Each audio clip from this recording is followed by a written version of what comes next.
Okay, so what we're going to do today, what we've done up to this point, and if you notice on your homework, there might have been one or two problems when you actually solved the equation, you got something goofy on your 7.3 homework. And so today we're going to talk about those goofy scenarios specifically.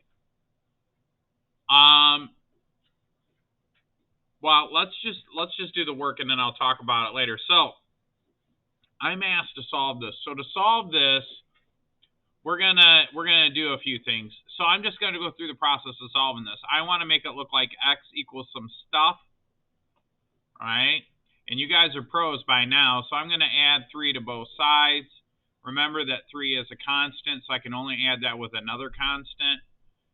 Then I'm going to subtract 2x from both sides. Okay. And so when I add 3, then I'm going to end up with 4x, right? Because the negative 3 and 3 cancel, so that leaves me with 4x. And then 2x just comes down to 2x, and then 13 plus 3 is 16.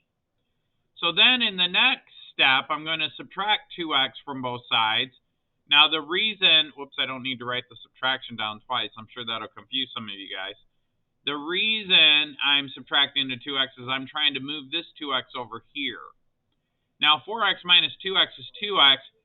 2x minus 2x is 0. 0 plus 16 is 16. And the next step, I want to move the 2. So to move the 2, I have to divide both sides by 2. 2 divided by 2 is 1. 1 times x is x. 16 divided by 2 is 8. And our solution is x equals 8.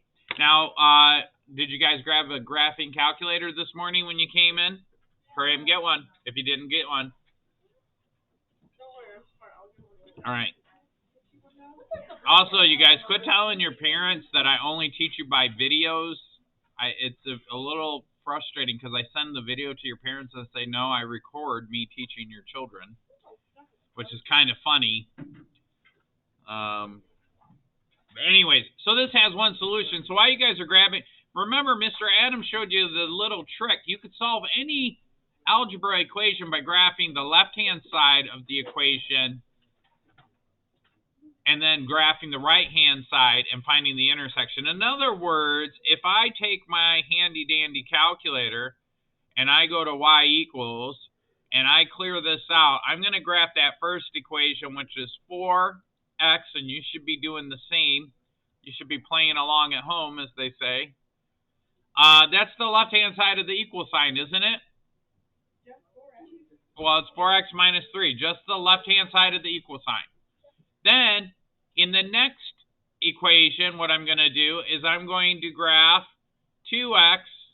What was the rest of that? Plus 13. Very good. And so I think a regular zoom will work. We'll try zoom standard. Let's see. Uh-oh. Do they intersect within the graph? No. It looks like they intersect somewhere up here. So what do I need to increase in the window? What goes up, x or y? What goes up, x or y? Y. So I need to increase my y max value. I don't know. Let's put it at 30. Hit window. Then go down here to y max and set that equal to 30. I might set this equal to 0 though. Okay. I'll leave that up there for a second so you guys can plug it in your calculator. You too. Quit goofing around. Up here. Look at the board. And it stays in the video. Plug this in your calculator. Plug this in your calculator, okay? So you should have these settings in your window. You click the window button. You should have these settings. You should have these equations. Left-hand side of the equal sign. 4x minus 3 is y1. 2x plus 13 is y2. Now watch this. Wha-bam with the bacon sizzle, they cross. Where do you think they cross at? X equals 8.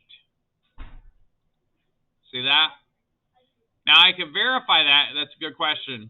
A student said, how did you do that? See this? what's it say above the trace button in blue? Calc. That's the calculation menu. So if I hit second trace, one of these will help me find the intersection. Which one? Intersect? Yeah, I know, it's so easy, right? Intersect.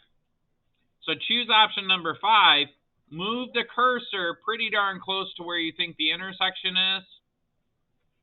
Hit enter. It'll want you to do it for the second curve. Hit enter. Guess. It says when x equals 8, both equations equal 29. What did we say the answer was? In fact, I'm going to graph that real quick. Let me get my face out of the shot.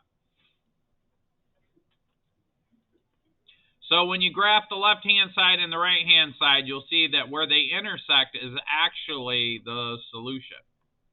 Okay? And where can I fit that at? I'm going to fit that over here. So I'm just graphing both of these bad boys and trying to figure out where they cross. And where do they cross? When x equals 8. So that's really the solution, right? So now let's try this again on the second equation. So it's saying the statement is true, there is only one solution. In other words, it only crosses at one point. Does that make sense? All right, let's do the next one.